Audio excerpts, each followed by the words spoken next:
আমার সত্যি জানতে ইচ্ছে করছে আজকে যে আজকে আপনি এই ঘটনার পরে কি বলবেন? কোন অধিকারে ভারত নিজের জমিতে সে কাঁটাতার দিচ্ছে, নাকি বেড়া দেবে, না পাঁচিল তুলবে, সে নিজের জমিতে দিচ্ছে? সেখানে বাংলাদেশের বর্ডার গার্ড তারা এসে বাধা দিতে এসেছিল কেন? মানে কিসের উস্কানি এটা? পায়ে পা দিয়ে ঝগড়া করার উস্কানি? একটা যুদ্ধ করানোর জন্য একটা সুরসুরি দেওয়া। ভারত তো যুদ্ধ করতে চাইছে না, কোনোভাবে কোনো পদক্ষেপ নিচ্ছে না। এটা কি ধরনের ব্যবহার হলো? এটা কি ধরনের পদক্ষেপ? কি বলবেন আপনি এটাকে? নমস্কার, আমি গর্বিত যে আমার বাংলাদেশে জন্ম হয়েছে এবং বাংলাদেশের বর্ডার গার্ড নিয়ে আমি সম্পূর্ণভাবে গর্বিত এবং আমি এই দেশকে ভালোবাসি। এই দেশের জন্ম আমার শত জন্মের কর্মের ফলে হয়েছে। কারণ বাংলাদেশের মতো একটা শক্তিশালী জন্মগ্রহণ করা একটা ভাগ্যের ব্যাপার, ভারতের মতো একটা দুর্বল দেশে জন্মগ্রহণ করা অন্য ব্যাপার।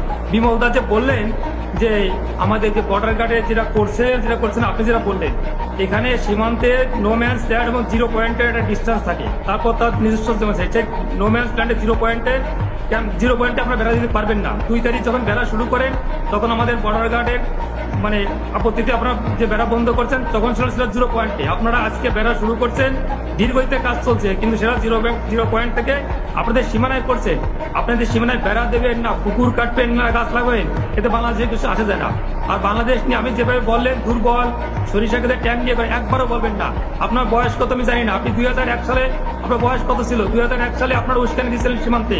সেখানে পালুয়ায় 16 থেকে 19 এপ্রিল এই 4 দিন যে গন্ডগোল করছিলেন, সেখানে আপনাদের 18 জন বিএসএফ মারা গেছে, আমাদের মারা গেছিল মাত্র 3 জন। আপনাদের 2 জন বন্দী হয়েছে, আমাদের 1 জনের বন্দী হয় নাই। আপনাদের 2 জন আহত হয়েছে, আমাদের মাত্র 5 জন আহত হয়েছিল। মনে পড়ে না? লজ্জা করে না আপনাদের? বাংলাদেশ নিয়ে তাচ্ছিল্য করেন। 2001 সালে শিক্ষা হয় নাই, 2005 সালে 18 বর্ডারে গন্ডগোল করছিলেন, সেখানে আমাদের অ্যাসিস্ট্যান্ট কমান্ডার শ্রীমান জীবন কুমার